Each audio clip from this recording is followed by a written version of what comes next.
Hello friends, welcome to Jharkhand परीक्षा।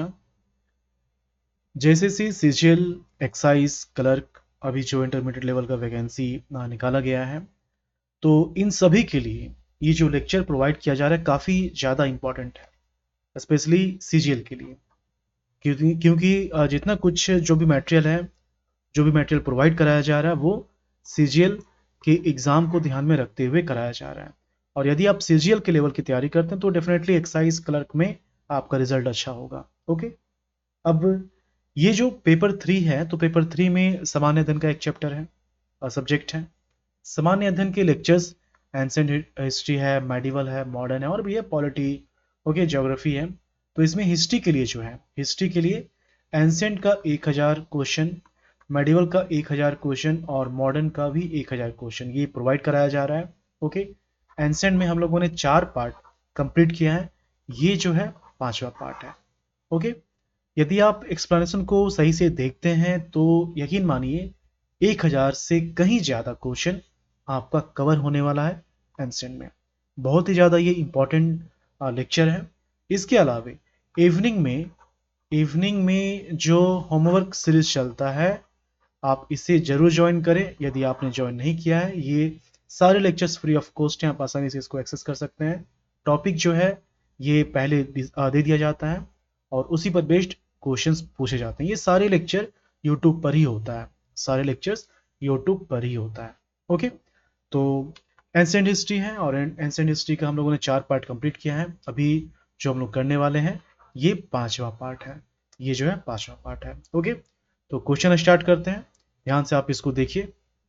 ये last lecture का है, ये हम लोगों ने लास्ट लेक्चर में किया था, ये चौथा पार्ट है। चलिए स्टार्ट करते हैं हम लोग। पहला क्वेश्चन है, किस देवता के लिए ऋग्वेद में पुरंदर शब्द का प्रयोग किया गया है? अब वेद जो है, वैदिक पीरियड का जो वेद है, तो इसमें अगर हम देखें तो इसमें 33 जो है 33 देवताओं की जो है चर्चा की गई है। ओके, अब इसमें सबसे पावरफुल, इन 33 देवताओं में सबसे पावरफुल आप कह सकते हैं या फिर सबसे इंपॉर्टेंट कह सकते हैं, ये क्यों, ये कौन है? ये जो है इंद्र है। और इंद्र जो है ये बादल के देवता हैं, ये जो है बादल के देवता हैं। साथ ही साथ इनको जो है पुरंदर भी कहा गया है। पुरंदर क्यों कहा गया है? पुरंदर किला तोड़ने वाला, ये इसका मतलब है। ओके, इनको जो है वृत्रहंता के नाम से भी जो है संबोधित किया गया, वृत्रहंता, ठीक है। और इनको जो है सोमापा भी कहा गया है, सोमापा भी कहा गया है। तो इतने सारे नाम मिलते हैं इंद्र के लिए। ओके, अलग अलग सूक्त से जो है इनकी चर्चा की गई है। सबसे ज्यादा चर्चा इन्हीं की हुई है, 250 सूक्त जो है इनके लिए समर्पित है। तो यहां पर आप ये ध्यान में रखिए कि फर्स्ट में नंबर आता है इंद्र का, अगर इंद्र नहीं होगा तो फिर उसके बाद अग्नि, उसके बाद जो है थर्ड में आ जाता है, थर्ड में कौन? वरुण। वरुण जो कि समुद्र जल का देवता है। इस क्वेश्चन का आंसर ऑप्शन ए इंद्र हो जाएगा। नेक्स्ट है, शुल्ब सूत्र किस विषय से संबंधित पुस्तक है? तो शुल्ब सूत्र जो है ये मैथमेटिक्स से संबंधित एक जो है विषय है, एक पुस्तक है। अब यहां पर क्वेश्चन बढ़िया लेवल कैसे बनता है? सिंपली मैथमेटिक्स होता, ओके, आप आसानी से टिक कर देते हैं। ज्यामिति भी होता, आप आसानी से टिक कर देते हैं। लेकिन यहां पर आप देखिए, ज्यामिति भी है और गणित भी है। तो इस तरह से लेवल को बढ़ाया जाता है, क्वेश्चन के लेवल को। कितना इजी लग रहा था। अब यहां पर क्या होगा, इसका मतलब समझिए, मतलब है क्या? जो अग्नि कुंड होते हैं, है ना, जो जो अग्नि कुंड होते हैं, तो अग्नि कुंड का कितना जो है लेंथ होगा, कितना इसका विड्थ होगा, तो यही सब जो है इसमें जिक्र किया गया है। तो एक तरह से इसमें क्या है, एक तरह से मेजरमेंट है, एक तरह से जो है मेजरमेंट है। और मेजरमेंट किस में आता है? ये आता है ज्यामिति में, ये जो है ज्यामिति में आता है। ओके, ये इस तरह से होगा, हर से इधर गई, इसके लिए थोड़ा सा आप ध्यान दीजिएगा। ओके, मुझसे गलती हो जाती है। तो ये ज्यामिति में आता है। अगर यहाँ ज्यामिति ना हो करके मैथमेटिक्स होता तो आसानी से मैथमेटिक्स हम लोग आंसर कर सकते थे, लेकिन यहाँ पर ज्यामिति है तो प्रेफरेंस देंगे ज्यामिति को। अब ये मत पूछिए कि ज्यामिति तो मैथमेटिक्स में आता तो फिर आंसर क्यों नहीं होगा ये, क्योंकि पहले से यह मेंशन कर दिया गया, तो ऑप्शन ए ज्यामिति होगा। अगला क्वेश्चन, अस्तो माँ सदगमय तमसो माँ ज्योतिर्गमय, ये आपने सुना होगा। ये कहाँ से लिया गया है? ये कहाँ से लिया गया है? अस्तो माँ सदगमय। तो ये जो लिया गया है वृहदारण्यक से लिया गया है। वृहदारण्यक क्या है? ये उपनिषद है। उपनिषद है। टोटल 108 है, लेकिन 11 इंपॉर्टेंट है। ओके, वृहदारण्यक उपनिषद से लिया गया है। अब यहां पर एक चीज ध्यान दीजिए कि एक तो यजुर्वेद का ये उपनिषद है, ये जो है यजुर्वेद का उपनिषद है, लेकिन बहुत जगह आप देखेंगे क्वेश्चन भी आया हुआ है कि अस्तोमा सदगमय ये किस वेद से लिया गया है। वेद बोला जाएगा और कभी कभी उपनिषद बोला जाएगा। अब उपनिषद मैंने आपको बताया कि ये वृहदारण्यक से लिया गया है, लेकिन वृहदारण्यक जो है ये यजुर्वेद का उपनिषद है, लेकिन इसका ज्यादातर पार्ट जो है ये ऋग्वेद से लिया गया है। तो यहां पर जब वेद की बारी आए तो हम लोग जाएंगे ऋग्वेद में, लेकिन उपनिषद की बारी आए तो जाएंगे हम लोग वृहदारण्यक उपनिषद में। ओके, इसे आप ध्यान में रखेंगे। मैं बता रहा हूं कहाँ का क्वेश्चन जो है, जिस किस किस जगह पर आप कंफ्यूज कर सकते हैं। अगला क्वेश्चन है, आर्य भारत में बाहर से आए और सर्वप्रथम ये कहाँ बसे थे? अगर इस क्षेत्र को देखा जाए तो सतलज, ब्यास, रावी, चेनाब, झेलम, सिंधु, है ना। तो ये जो एरिया है, और इधर आपका सरस्वती हो गया, तो ये जो एरिया है इसको बोलते हैं सप्त सिंधु। क्या बोलते हैं? सप्त सिंधु। और इसका बहुत सारा हिस्सा जो है पंजाब में आता है। इसका बहुत सारा हिस्सा जो है पंजाब में आता है। याद रहेगा, ऑप्शन सी पंजाब हो गया। अगला क्वेश्चन है, ये मैचिंग करना है। यहाँ पर उच्चारण के लिए बताया गया है। देखिए, वेद इतना कठिन है, आप इसको देखकर पढ़ भी नहीं पाएंगे। ओके, तो सही से उच्चारण करना तो दूर की बात हो गई। तो इसको उच्चारण करने वाला जो व्यक्ति होता था, अलग नाम है उनका, है ना। मतलब टाइप कह सकते हैं, व्यक्ति जो कहलाते थे उनको क्या बोला जाता था? तो ऋग्वेद का जो उच्चारण करते थे उनको क्या बोला जाता था? होत्र या फिर होता या फिर हिता। उसी तरह से यजुर्वेद है, यजुर्वेद का अध्वर्यु हो गया, सामवेद का उद्गाता हो गया, अथर्ववेद का ब्रह्मा हो गया। 1 2 3 4 इस क्वेश्चन का आंसर है, मतलब ऑप्शन ए जो है इस क्वेश्चन का आंसर है। ओके, ऋग्वेद में क्या है? प्रार्थना है। इसमें जो है सूक्त की बात करें तो 1028 और 10,500, 1028 जो है ये क्या है? सूक्त है, लेकिन 10,500 के आसपास क्या है? ये जो है प्रार्थनाएं, ऋचाएं हैं। यजुर्वेद, यजुर्वेद में कर्म कांड है। ओके, यजुर्वेद में कर्म कांड है, और यजुर्वेद में ही जो है दो पार्ट देखने को मिलता है, कृष्ण और सतपथ, कृष्ण और शुक्ल। शुक्ल का जो है सतपथ ब्राह्मण ग्रंथ है, कृष्ण का तैत्तरीय है। सामवेद, इसमें क्या है? गीत संगीत है। ओके, अथर्ववेद में जादू टोना, तंत्र मंत्र, ये सब जो है मेंशन किया गया है। ऑप्शन ए हो जाएगा। अगला क्वेश्चन है, वेदों को अपौरुषेय क्यों कहा गया है? क्यों ऐसा क्यों कहा गया है वेदों को? अपौरुषेय कहा गया है वेदों को, लेकिन क्यों कहा गया है? इसका मतलब ये हुआ कि जो वेद हैं, वेद हम चार जानते हैं, ऋग्वेद, यजुर्वेद, सामवेद और अथर्ववेद। इसमें ये तीन जो माने जाते हैं देवताओं के द्वारा इनकी रचना की गई है, ऐसा माना जाता है। और ये जो है ये ऋषि के द्वारा रचना था, और ऋषि ने इसकी रचना की है। ओके, तो ओवरऑल हम लोग मान के चले, अगर एवरेज लेकर, तो जो वेद है इसकी रचना किसने की है?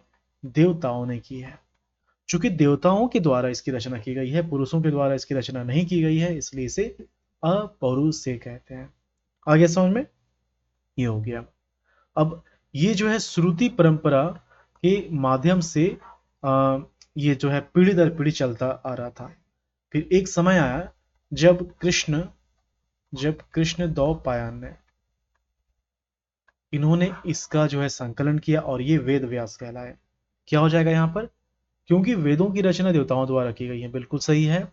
ओके, ये नहीं होगा। ये यहाँ पर एक जो है अथर्वा ये है, लेकिन मैक्सिमम देखा जाए तो ऑप्शन ए सही होगा। ये सारे गलत हो जाएंगे, ऑप्शन ए इस क्वेश्चन का आंसर है। वैशेषिक दर्शन के प्रतिपादक कौन है? यहाँ पर जो है कौन कौन दर्शन है ये आपको याद होना चाहिए, क्वेश्चन इससे आता है। एक हो गया सांख्य, हो गया योग, हो गया, है ना, योग बोला जाता है, न्याय हो गया। ओके, न्याय के बाद आता है वैशेषिक, ये सब बिल्कुल याद होना चाहिए। वैशेषिक हो गया, फिर है पूर्व मीमांसा, पूर्व मीमांसा हो गया। इसके बाद उत्तर मीमांसा है, उत्तर मीमांसा। तो अब यहाँ पर इसके कौन कौन है प्रतिपादक, ये इंपॉर्टेंट है। तो प्रतिपादक देखिए बता रहा हूं, इसको आप याद कर लीजिए। सांख्य जो है ये कपिल है, ओके। योग जो है ये पतंजलि है, सब में ऋषि या मुनि लगेगा। न्याय जो है ये गौतम है। वैशेषिक जो है ये जो है इसको क्या बोला जाता है, कणाद बोला जाता है, कणद या फिर कणाद। पूर्व मीमांसा और उत्तर मीमांसा, उत्तर में जो है बादरायण आ जाता है और पूर्व मीमांसा में क्या आ जाएगा, जैमिनी आ जाएगा। क्या आ जाएगा, जैमिनी आ जाएगा। इसे आप ध्यान में रखेंगे और ये बार बार क्वेश्चन देखने को मिलेगा। क्या बोला जा रहा है, वैशेषिक, वैशेषिक में कणद या फिर कणाद हो जाएगा इस क्वेश्चन का आंसर। पतंजलि के लिए क्या हो जाएगा, इसके लिए योग हो जाएगा। कपिल के लिए सांख्य हो जाएगा। गौतम के लिए क्या हो जाएगा, न्याय हो जाएगा। ऑप्शन बी इस क्वेश्चन का आंसर है। नेक्स्ट, मीमांसा या फिर पूर्व मीमांसा दर्शन के प्रतिपादक। जैमिनी जो है ये पूर्व मीमांसा के हैं, पूर्व मीमांसा, ओके। बाद रायन जो है ये उत्तर मीमांसा के प्रतिपादक हैं, उत्तर मीमांसा। कपिल जो है ये सांख्य दर्शन और गौतम जो है ये न्याय दर्शन, ओके। रिपीट हो रहा है तो आपको याद हो रहा होगा ये। यहां पर इसका आंसर क्या हो जाएगा, पूर्व के लिए ऑप्शन ए हो जाएगा। नेक्स्ट है वेदांत या उत्तर मीमांसा दर्शन के प्रतिपादक कौन है। तो वेदांत क्या हुआ, वेदांत जो है यही सब वेदांत कहलाते हैं। और यहाँ पर उत्तर मीमांसा लिखा हुआ है, मीमांसा दो है, एक उत्तर एक पूर्व है। पूर्व के लिए जैमिनी, उत्तर के लिए बादरायण।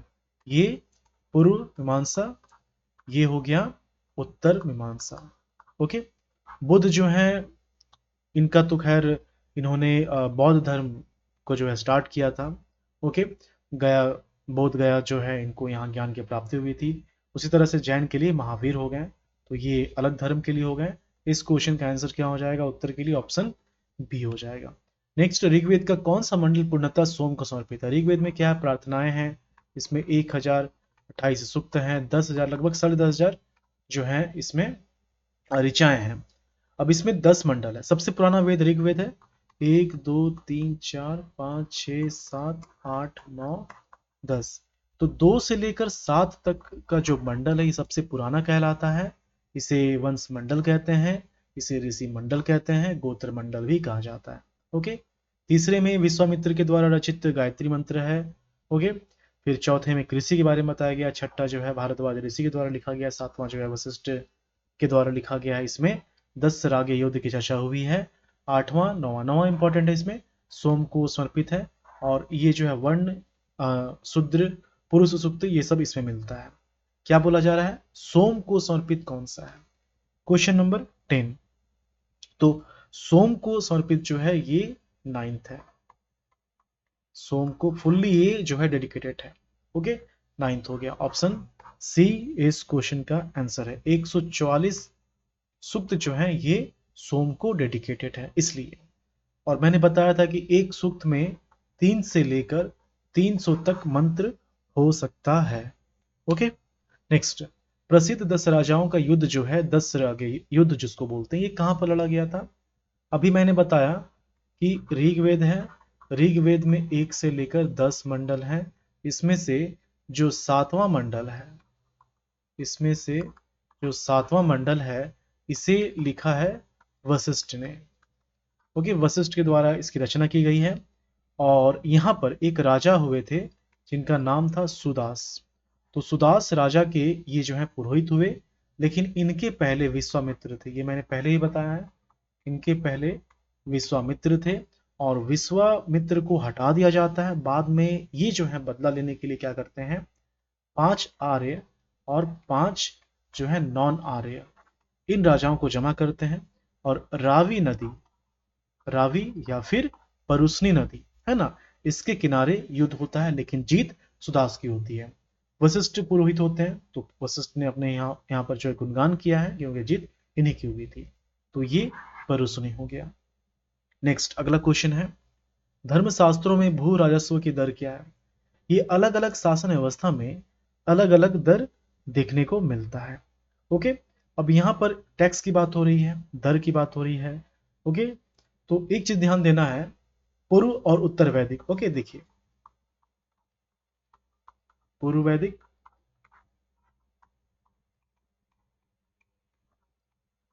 उत्तर वैदिक।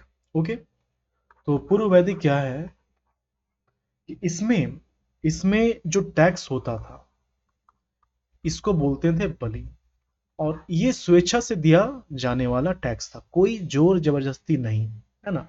आपको देने का मतलब है आप दीजिए, मतलब स्वेच्छा से जो उपहार के रूप में दिया जाता था राजाओं को, उसे बलि कहा जाता था।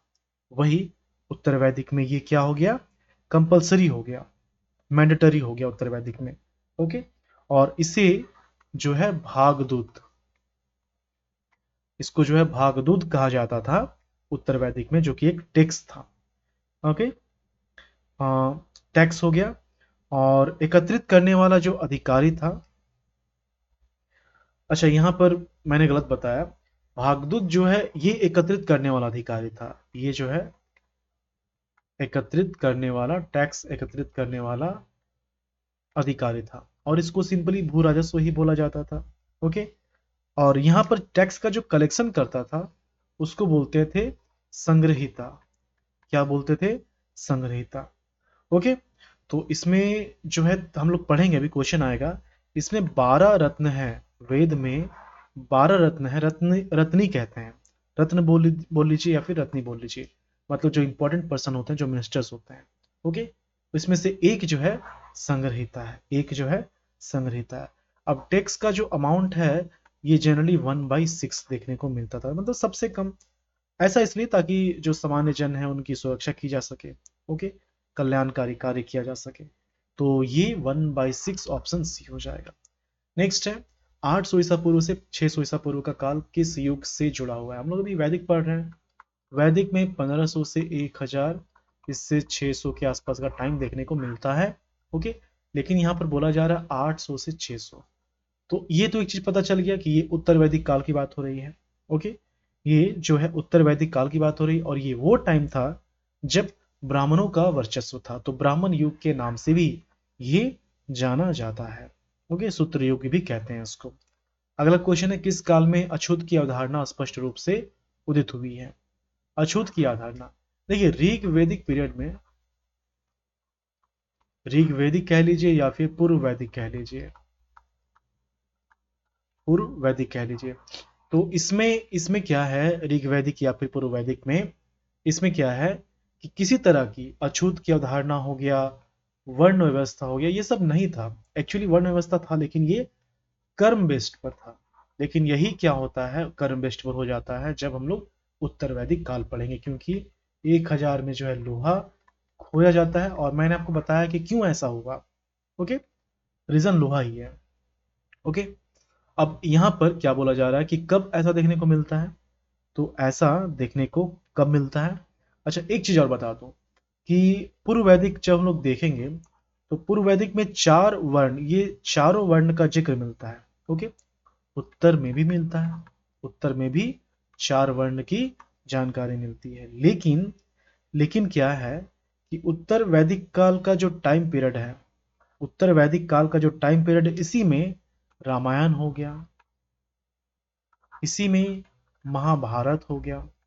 ओके, इसी में बहुत तरह के धार्मिक ग्रंथ लिखे गए हैं, बहुत तरह के धार्मिक ग्रंथ लिखे गए हैं। तो ये जो टाइम पीरियड है, ये जो है इसी में ये अछूत की अवधारणा जो है इसका ओरिजिन बना था, इसका जो है उदय हुआ था। और ये वो टाइम पीरियड था जब शूद्र जो है, शूद्र जो कि पहले क्या था, ऐसा वर्ण था जिसको कोई भी चूज कर सकता था, लेकिन अब ऐसा नहीं था। तो शूद्र जो है मतलब ऐसी स्थिति थी उस समय कि कोई अगर गलती से रामायण या महाभारत का कथा सुन ले तो उनको जो है कड़ी सजा दी जाती थी। ऐसा कहा जाता है कि जो लोहे का रड होता था उसको गर्म करके इनके कान में डाल दिया जाता था। ओके, तो यहाँ पर जो है ये आप ध्यान देंगे इसको, तो इसको यहाँ पर इस क्वेश्चन का आंसर क्या हो जाना चाहिए, अछूत की अवधारणा स्पष्ट रूप से उदित हुई है। इस क्वेश्चन का आंसर क्या हो जाएगा, उत्तर वैदिक काल। ऑप्शन बी हो गया। नेक्स्ट है एशिया माइनर स्थित बोगाज कोई। देखिए यहाँ पर बगोज कोई बोलते हैं, बोगाज कोई भी बोलते हैं कहीं कहीं। ओके, तो देखिए ये जो मैंने कहा कि कान में डाल देते थे या फिर सर पे डाल देते थे, तो ये बहुत सारे बुक में लिखा हुआ है, इसको आप अन्यथा ना लें। ओके, ये बहुत सारे बुक में ऐसा लिखा हुआ है। मतलब कहने का कि इनको जो है पूरी तरह से ये मतलब प्रतिबंधित था ये चीज कि आप इन सब चीजों को नहीं सुन सकते, इन सब चीजों से मतलब ज्ञान आप जो है ये प्राप्त नहीं कर सकते थे। ऐसा बहुत सारी पुस्तकों में लिखा गया है, और हो ना हो ये सच भी था, तो इसको आप अन्यथा ना लें। अगला क्वेश्चन है एशिया माइनर स्थित बोगज कोई का महत्व इसलिए है क्योंकि। तो ये जो है ये इसलिए इंपॉर्टेंट है क्योंकि ये वो ग्रंथ है जिसने ये प्रूफ कर दिया कि जो आर्य हैं जो आर्य हैं इनका आगमन हो ना कहीं ये मध्य एशिया से ही भारत आए थे। क्यों, ऐसा क्यों? क्योंकि आर्य में जो हम लोग देवता देखते हैं, जो राजा देखते हैं, उनकी चर्चा यहाँ पर देखने को मिलती है। ओके, और यहाँ पर जो हम लोग चर्चा देखते हैं बोगज कोई का जो टाइम पीरियड उसके बाद देखते हैं आर्य में, तो इसलिए हम कह सकते हैं कि मध्य एशिया से ही इनका आगमन यहाँ पर हुआ था, जैसा कि जर्मनी के इतिहासकार मैक्स मुलर ने कहा था। तो यहाँ पर क्या है कि चार वैदिक देवताओं कौन कौन, इंद्र वरुण मित्र न सत्य, इनका उल्लेख मिलता था। तो 15 का क्या हो जाएगा, 15 का ए हो जाएगा। ऑप्शन ए जो है इस क्वेश्चन का आंसर हो जाएगा। नेक्स्ट है गायत्री मंत्र किस पुस्तक में मिलता है। तो गायत्री मंत्र जो है ऋग्वेद में 1 से 10 मंडल है, इसमें से तीसरा जो मंडल है इसी में है, ये इसको विश्वामित्र ने लिखा है, तो ये किसमें है, ऋग्वेद में है। ओके, अगला क्वेश्चन है, अच्छा यहाँ पर एक चीज और कि कहीं कहीं आप देखेंगे कि ये जो गायत्री मंत्र है समर्पित किसको है, ये समर्पित है सूर्य को। सूर्य कहना सही नहीं होगा, यहाँ पर आपको ये कहना होगा उगता हुआ सूरज, है ना, क्योंकि सूर्य एक उगता भी हो गया एक ढलता भी हो गया। जैसे छठ पूजा जो मनाया जाता है तो उसमें उगते हुए सूरज और ढलते हुए सूरज दोनों की आराधना पूजा की जाती है, लेकिन गायत्री मंत्र जो है ये सिर्फ और सिर्फ उगते हुए सूरज के लिए आराधना है, जिसको सावित्री भी बोला जाता है। नेक्स्ट है न्याय दर्शन को किसने प्रचारित किया था। तो यहाँ पर गौतम जो है इन्होंने न्याय दर्शन को प्रचारित किया था। कपिल ने, सांख्य, जैमिनी ने, पूर्व मीमांसा। ओके, ये सब याद होना चाहिए। नेक्स्ट है प्राचीन भारत में निष्क से जाने जाते थे। तो निष्क जो होता था ये स्वर्ण आभूषण होता था, निष्क जो होता था ये स्वर्ण आभूषण होता था। आपने सुना होगा तनिष्क, सुना है ना, कंपनी जो हीरे की कंपनी, ज्वेलरी की कंपनी है टाटा की। तो टीए से क्या है, टीए से टाटा, देखिए कितना बढ़िया नाम रखा गया, टीए से अपनी कंपनी का भी नाम हो गया, और निष्क है ना वैदिक। बहुत सारे जो बड़े बड़े कंपनी हैं तो उसका नामकरण जो किया जाता है वैदिक टाइम पीरियड में जो नाम है उससे ही लिया जाता है, क्योंकि लोगों को पता नहीं होता है और इतने अच्छे अच्छे नाम उस समय हैं तो उसी का यूज किया जाता है। जैसे देखिए निष्क हो गया, निष्क यहीं से लिया गया है, ऑप्शन ए हो गया। अगला क्वेश्चन है सत्यमेव जयते, ये सब एग्जाम्पल है।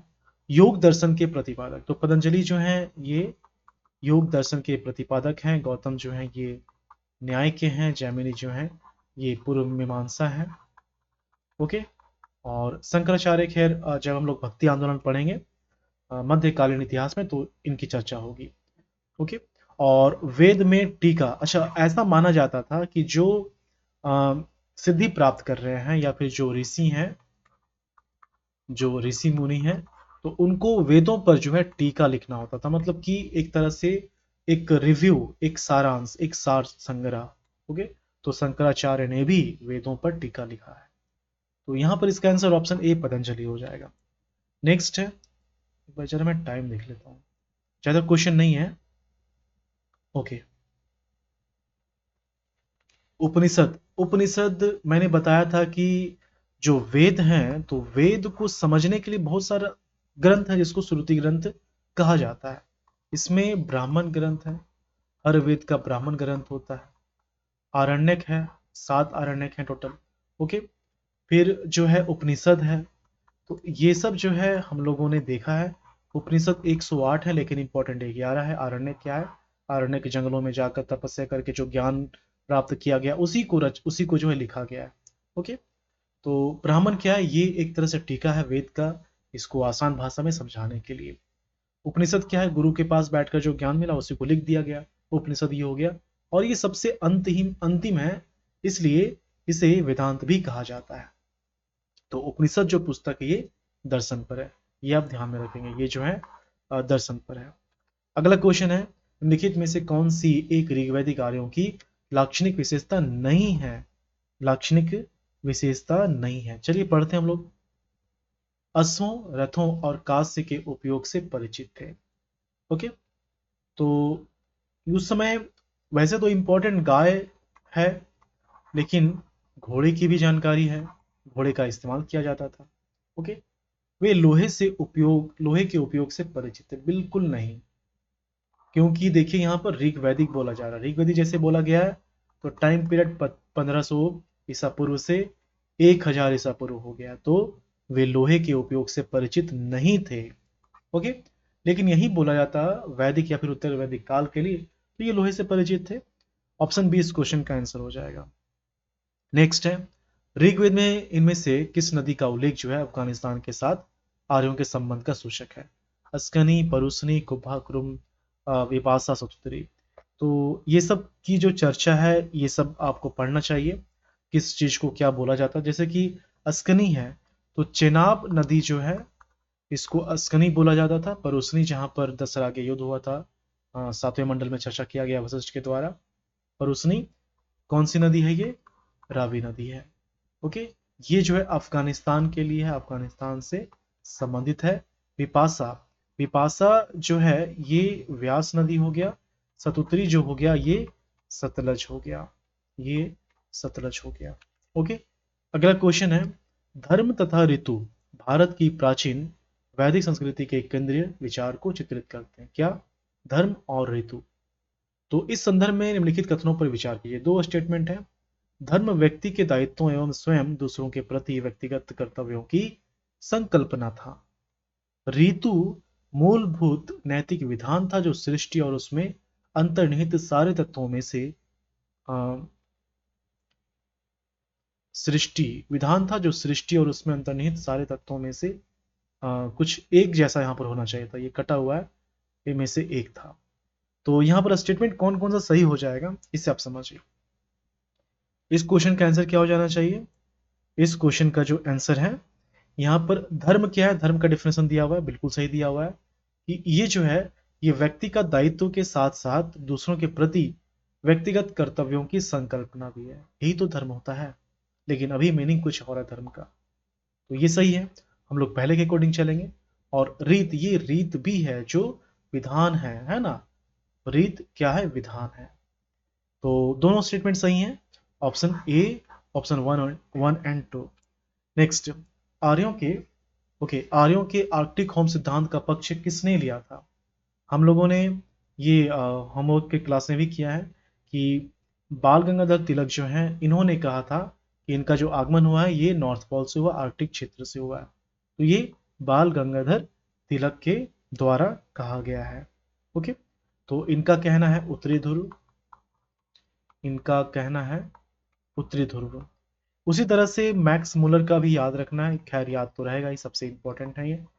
तो मैक्स मुलर जो है इनका कहना है कि मध्य एशिया से ही आए थे।